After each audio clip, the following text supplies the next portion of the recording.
All, welcome to week 4. Take note that your discussion forum this week is a video, so no writing for the discussion forum, at least for the initial post, but I do want you to be prepared to film a quick video responding to the 2 YouTube videos that I posted for you. I hope you're persevering. I know that C.S. Lewis's language is dense. His ideas are thick. It's not something that you can easily skim through, but there is reward in digging through it. So if you're struggling, don't hesitate. Just send me an email. Maybe I can help you with some of the concepts. And let's talk to one another. If there are frustrations, bring it out in the discussion forum and let's see if we can't help one another with these concepts. I grew up with 2 older brothers, and I was remembering recently a conversation I had with one of them. I think we were both in high school, or maybe I was middle school, and he had just had a girlfriend break up with him, and we were talking about sort of the argument of whether or not it would be easier to go through life not dealing with that, just not having the excitement of a new potential partner and then having it all go to shreds, and then you're depressed and you're sad and you have to fight through that for a few days, a few weeks, a few months, whatever it might be. And so we were talking sort of visually about this idea of a flatline existence where you could live that flat line at a very comfortable, pleasant level, but you would never have the ups and you would never have the downs. And what I realize now is it's kind of tapping into some pre-C.S. Lewis, right? That's essentially what he's talking about in The Problem of Pain, that without the depth of sorrow and of pain, how would we define joy? I suspect it would be more of a flatline kind of, air quotes, happy secular definition rather than the depth of joy that he is describing.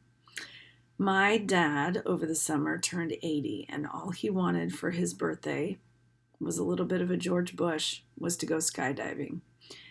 We went on Saturday. So I put the plea out to the whole family. Now you have to be 18 to go. So I've got some kids who are kind of mad that they didn't get to go this time.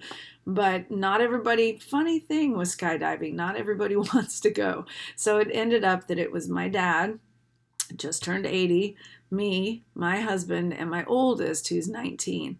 So here I didn't list any brothers in that, none of their wives, nobody else was interested. We did have some observers who came and watched from the ground. And it was quite an experience. So those of you who've done it before would resonate. And if you haven't, it's one of those things where you're doing at least I was, and those I was with were as well, a bit of a psychological battle most of the way, thinking, this is insane. People I tell I'm going tell me I'm insane. Why in the world would I do that? In fact, one of my brothers said, when I asked him, he said, very straight-faced, well, why don't we just go on I-5 and jump out of cars? So that was his view of doing this. If you do the research, yes, of course, there are once in a while just tragic accidents with skydiving. But overall, the current report is, and the statistics every 5 years have gotten better and better and better as parachutes have gotten better, 0.000307% chance of a fatality. You have a better chance of getting struck by lightning in your lifetime fatally, or stung by a bee one time fatally. So really, risk, yes, okay. But in my brain, every risk you can imagine, it's terrifying. So you walk up to the little plane.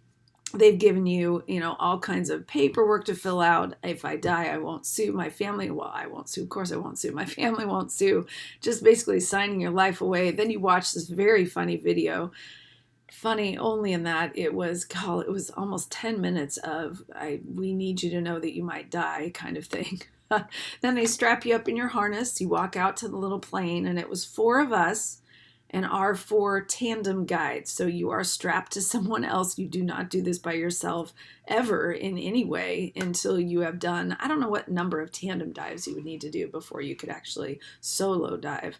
And then there were 2 other men who were on there. I did comment at one point, looking at the whole plane, I'm the only female on here. What does that say? There were 2 other men who went. One, I'm not sure. I guess he was just doing a solo dive. And then another guy that we hired to go alongside my dad and his tandem guide to film the whole thing. That was another $100. It's expensive, but well worth it. Told you, Dad's 80. He's in great shape. He says he's going to do it again when he turns 85, maybe 90. We'll see. one never knows what life has in store. So we have it all on film now. It was amazing. The cameraman gets a little bit outside of the plane, hanging on, and is filming as Dad exits and rolls out, and then manages to fly down, well, fall down next to him in the free fall and is filming it. I don't know how they can maneuver through the air like that. And then when they pull their chutes, he's alongside and filming it. He times it so he lands first, and then he was able to film my dad's landing. And so we don't have we've seen the raw footage. We don't have the edited footage yet. We should get that in about a week, but pretty amazing. Anyway, I just wanted to describe probably the most impactful moments where you're on this little tiny plane. You've got two benches down the plane, and you sit straddling those benches. So they're basically 5 on one side, 5. Wait, that doesn't seem right. Maybe it was 6. No, it was 5 and 5 because we had 2 solos up front. So I would be in front of my tandem guide. My guy's name was Garrett. He was in his 30s. I learned all about him because the whole flight up we were talking because I was trying to get my mind off of it. And at one point I looked down and, you're over the tops of the trees. It's beautiful. And I thought, I leaned back to him and said, God, this just looks great. Are we about ready to open the door? He goes, no, we're going up another 10,000 feet. Oh my goodness. So anyway, you're in line, and at about, I'd say 10,000, you go to 14,000 before you jump. At about 10,000, they start buckling you in even more tightly. So you're each in a harness, and there are 4 basically carabiner points where you're really locked to your guide. So 1 point here, 1 point here, 1 point on each hip, and then you're just strapped together. So you become essentially one person. He's got the parachute, I don't. He's got a helmet on, I don't, which was kind of funny. What good is a helmet really going to do, I suppose, if you rolled at the very end? Anyway, and then when it's time to go, they open those doors, and they've already trained you, trained in this half-hour video, that you basically, when it's your turn, you scoot up to the edge. And this is, to me, was the funniest part because this just seems so ludicrous. You're asked to curl your legs around the underbelly of the plane. I thought, that's against everything that's inside of me. Okay.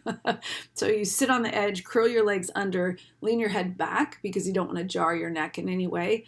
And you don't act, so you're not standing up. We think of jumping out of a plane. When you're skydiving, that's not what you do. You actually roll out of the plane and away.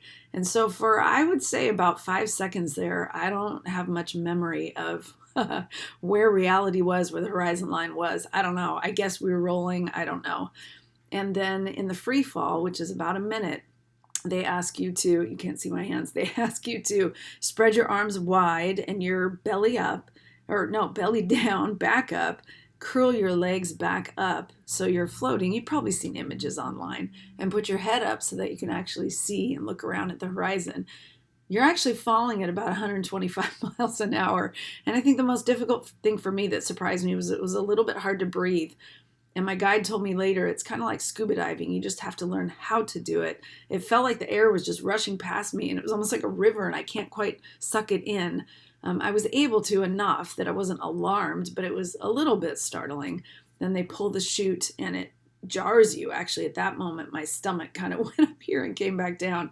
And the chute's not what I thought it was. I'm imagining the old-fashioned round, right, where you just kind of float down, you have no control. No, now they have the ones with hand guides out here that you can actually steer yourself. So it's more like a hang gliding type chute. So I'm watching. It was kind of cool because I was one of the last ones out.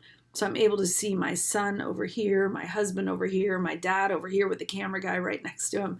And I was the last to land. And it was fun to watch them going down. And sometimes you're turning around. You can guide those things and make them a full spin, almost like a very intense Six Flags kind of ride, or you can just gently go down. We did a little bit of both, mostly the gentle, because, man, it really swirls your stomach when you're up there. It's beyond. My whole point in telling you this story is simply perspective. And the older I get, the more I'm realizing, and I hope you do as well, that the more you're able to push yourself outside of your box, the wider your box becomes. And not just on that one side where you pushed, but on this side as well.